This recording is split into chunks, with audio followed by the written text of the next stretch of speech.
The senator from California. Madam President, I rise to talk about why approval of the Keystone XL pipeline is not in the national interest and why it places our nation's families at risk. There is a reason why it's taking a long time to get this approved.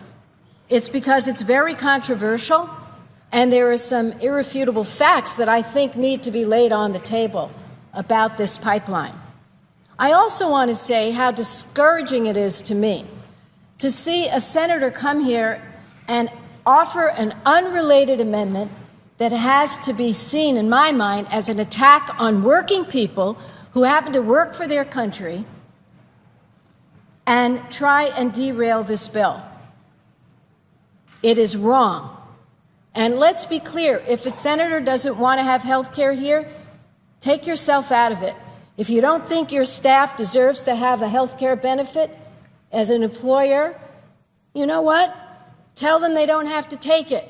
Tell them to opt out. Tell them it would please you if they didn't have that benefit.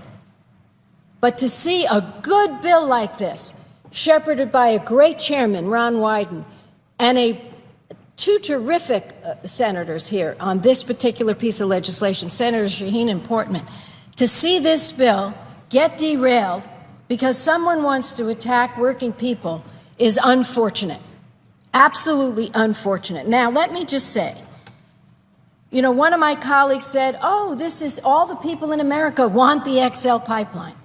I don't know, maybe in her state that's true. It's not true in my state, and it's not true in many states.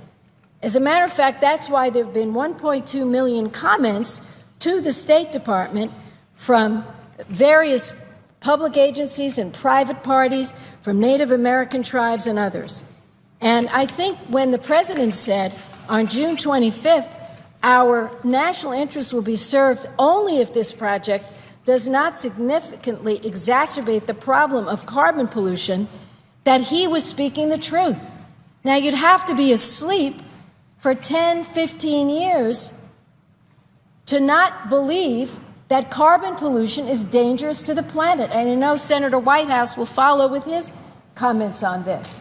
But when you listen to the debate, I didn't hear one person say carbon pollution is a problem.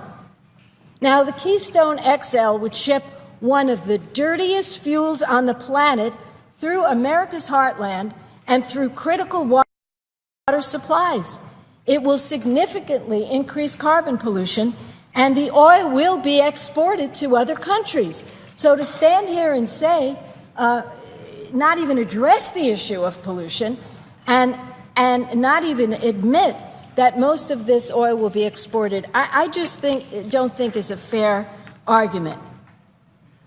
Now, to put it into context, if the full range of products produced from tar sands crude oil, such as petroleum coke, is taken into account, EPA estimates that tar sands would create 30% more carbon pollution than domestic oil.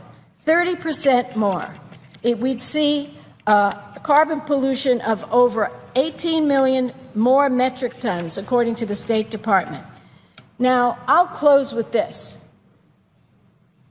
Again, you'd have to be asleep if you didn't notice Superstorm Sandy and what it cost us, not only in lives and in damage, but in dollars. You'd have to be asleep if you haven't noticed that Yosemite National Park is close to burning. Thank the Lord God we have firefighters who are protecting it.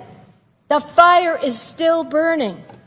You'd have to be asleep if you didn't notice what is happening to our oceans, to our economy. And we had just the other day a meeting of folks out there, from farmers to recreational industry people, who were saying their world is changing because of climate change. But yet you don't hear our colleagues talking about that. And they say, there's no problem. Well, how about the fact that a Nebraska study found that Keystone XL is likely to have 91 major spills over its 50-year lifetime. And tar sands oil is very difficult to capture. if the pipelines rupture. I'm going to ask unanimous consent to place the rest of my statement into the record, if I might. Without objection. And say that for all the talk about jobs, when you look at the permanent jobs, we're looking at 50 jobs. And what are the chances that there's going to be spills? What are the chances that we're going to hurt this planet? And what are the chances that if we were smart and we did what this underlying bill is doing, which is make sure we have incentives for alternatives that are clean, that are made in America, that work for us, there'll be many more jobs. That's the kind of alternative I want to see. Now, they may pass their amendment if we ever get to it, if they can stop this attack on our working people that is evident in an amendment that's been offered. But I got to tell you, I know there's a better way, and I'd like to see us make sure that we consider, when we say XL is great, all of the reasons why there's so much controversy surrounding it. Thank you very much, and I yield.